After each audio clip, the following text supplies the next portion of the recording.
Sasa huyu mama akaniuliza, sasa wewe na vile watu wanakujua na vile unaomba watu wanasikia sijui na ABCD. Kwa nini wewe huna mahali unataka watu mkutane na watu angalau wakuletee kitu ya kukunywa? Kwa nini wewe huna kanisa ili tuwe tunakuja hapo tunalete sadaka? Nikamwambia sikia hii. Kama sijaruhusiwa na Mungu, siwezi fanya. Akashangaa akasema, wewe ndio wa kwanza nimesikia. Nimepewa bure, toa bure. Unaenda kwa nyumba fulani, laini imeanza kuitishwa na huyu wahubiri hawa. Anakuitishia laini. Ule anakuitishia laini, ukikaa vibaya anakuguza matiti. Yule anakuizizia laini, ukikaa vibaya anakuguza sehemu ya siri. Kanisa, let me see, kuna Mungu anionyesha hapa. Kanisa ananionyesha kanisa sikiwa ni kama tu nyumba ya nyazi. Hii maono ni kama nyumba za nyazi zile tunashangago kishagi. Kanyumba karaudi kanyazi kako na nyazi juu kameweka kakitu pale juu. Sasa Mungu ananionyesha, na hii ni kitu ananikumbusha regularly. Hii makanisa yote inakaa hivyo, alafu anaimwagilia Mwenyezi Mungu, yeye anaimwagilia kitu ya red inakaa kama moto. Sasa ananiambia hii makanisa yote inakaa namna hii. Hakuna kanisa straight, sikudanganyi. Na kanisa ni mimi roho, na wewe roho, na wewe mtu. Wewe ndiye kanisa la Mungu. Ukikosa kukaa maisha matakatifu, hata mkienda mshikane na wengine 100 kama wewe, hiyo ni fake. Hakuna kanisa takatifu. Hakuna kanisa ambalo ni nzuri. Hakuna kanisa ambalo linaendesha watu, linapeleka watu kwa Mungu. Tunaenda kwa Mungu individually. Sasa watu wanasema, Kenya loved God by God. Sasa nikuulize, kwa nini Waislamu wanakaa maisha mazuri kushinda Wakristo? Muislamu leo, Muislamu ameoa, apatikane akiwa amelala na mwanamke ambaye hajaolewa, na yeye yako na bibi. Sheria ya Kiislamu mahali zinafanya kazi mpaka Middle East.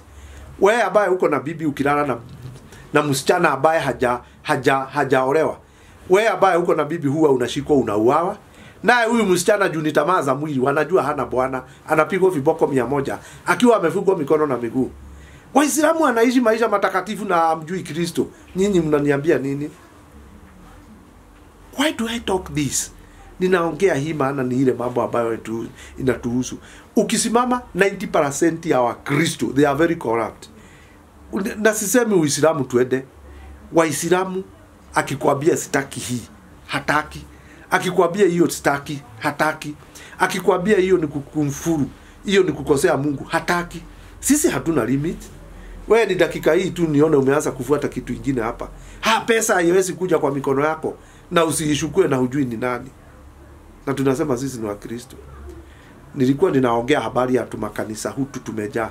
Kanisa karaini upande waka kengine, pastor wetu ni waraini. Pastor wetu alinitabiria akasema niko na kipawa. Umekaa hapo miaka 10 na alitabiri ukawa prophet. Hujai prophesy hata siku moja. What are you waiting for? Hata kama hii kanisa ikilikuwa shule, si ungekuwa umemaliza degree. Kanisa miaka 10 na pastor bado tu anakufunga hapo akisema ni nabii. Nabii wa nani?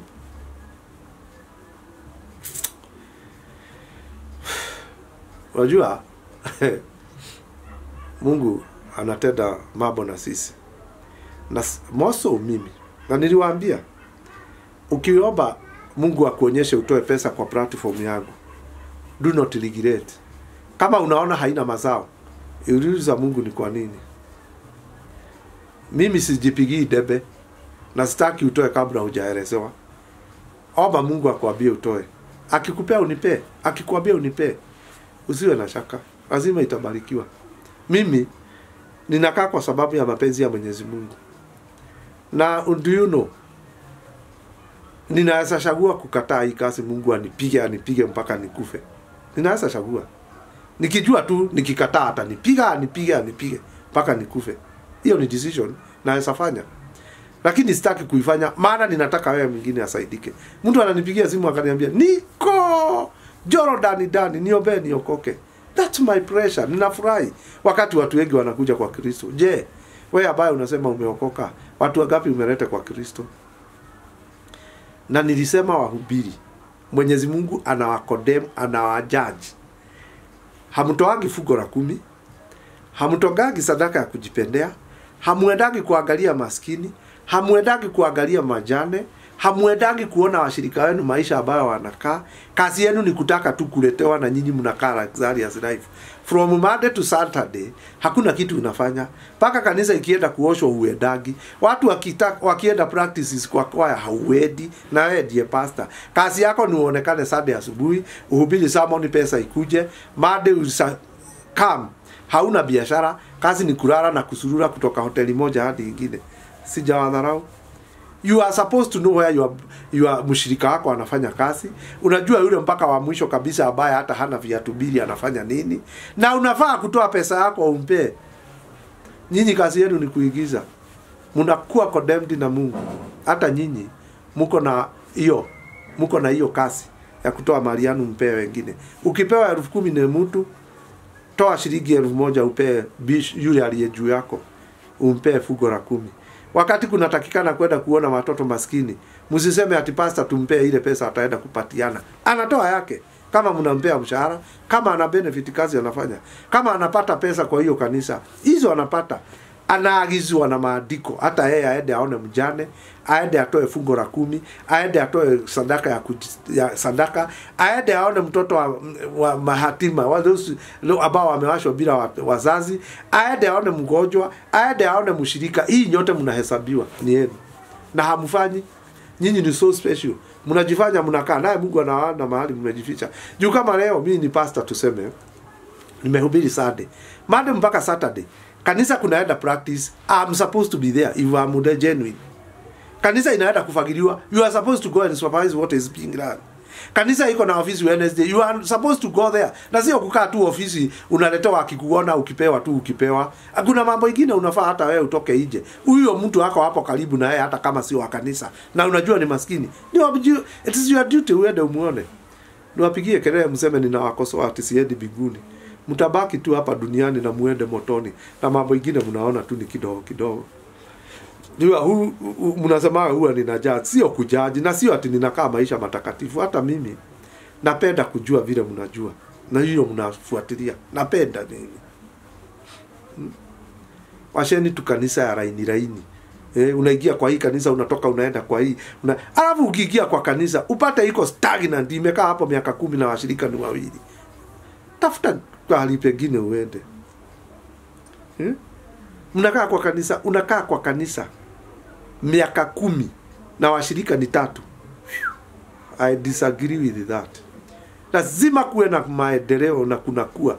Kama haikui stagnant iko spirit, washa kwenda kujifanya hapo. Unakaa stagnant unaambukishwa ma spirit zingine za kuwa stagnant.